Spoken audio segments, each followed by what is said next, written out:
first fragrance that comes to mind when we are talking about masculine fragrances from the house of Hermès is probably Terre d'Hermès.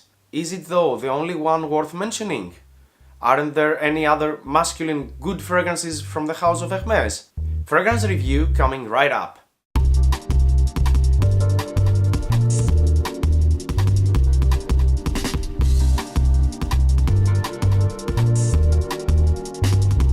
Thanks for tuning in. I am Angelos and this is My Perfume vlog.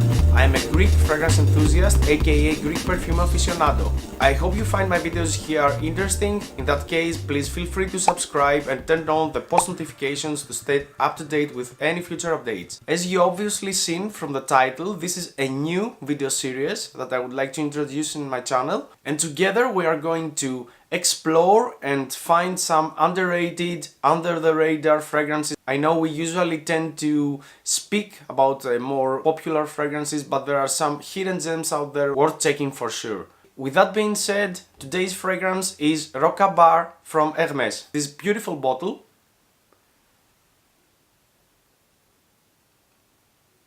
This is a splash version from the OG, first edition from 1998. This fragrance was created by Gilles Romey. The name is actually a connection of the words rag and abar. Rag is the blanket and abar is the parallel bars like striped, and in that case it basically describes the blanket that Hermès is creating, still creating for the horses, the yellowish orange blanket with the blue and red stripes. And that's why with the OG 1998 or first edition Rocabar you had this beautiful presentation, this box.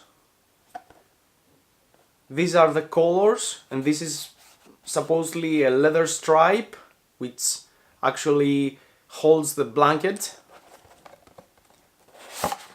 And here you go. This is the fabric, the blanket that comes with the presentation. Unfortunately, nowadays you don't have this presentation. So for the purposes of this review, I will apply it in two different ways, this fragrance. First, I will use a fragrance blotter for the splash bottle. And of course, for my convenience and your convenience, it's not that hard to apply fragrance with a splash bottle. In the past there were no spray bottles, at least for men's perfume, so many people just did the application on the hand and then splashed on the necks or pulse points. It's not that difficult, but it's not as convenient as it is with the spray bottle, so I decanted it in a 30 ml bottle. I love the opening. The phases of this fragrance that I really adore is the opening, let's say for 5 minutes, the first 5 minutes, and the dry down.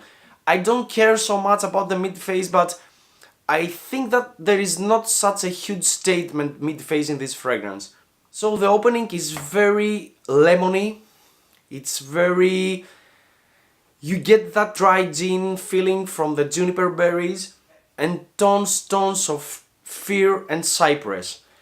It's like you are literally in the forest, in the middle of the forest, lemony dry gin with cypress and pine needles.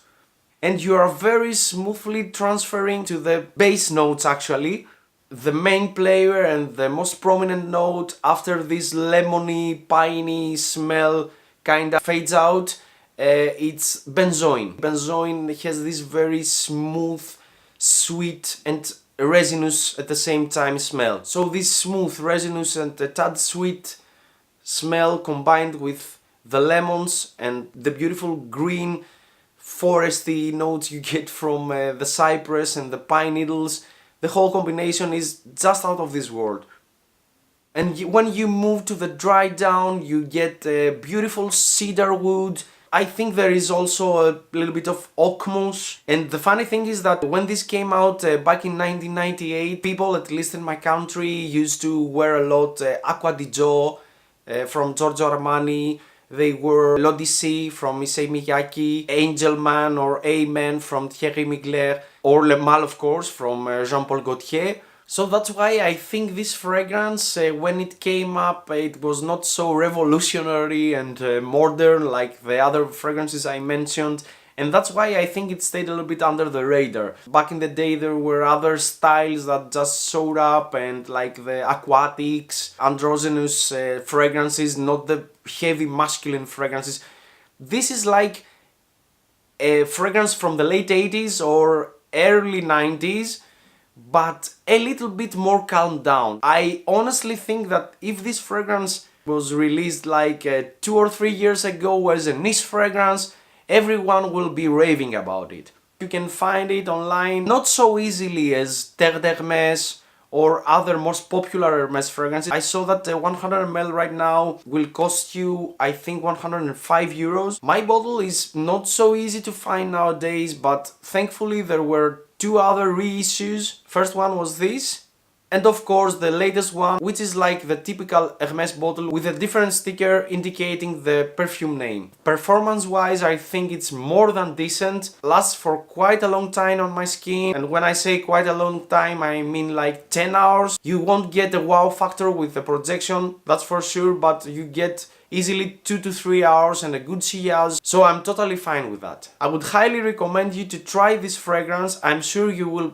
be able to get your hands on a sample, and if you enjoy vintage men's fragrances with a little modern twist, I'm sure you will love it. So wrapping this video up, I would like to mention that I will try to continue this series with underrated fragrances, under the radar fragrances. So let me know if you like this idea, if you enjoy these videos, and of course let me know which is your favorite under the radar fragrance. Thanks for watching once again, till the next one. Cheers!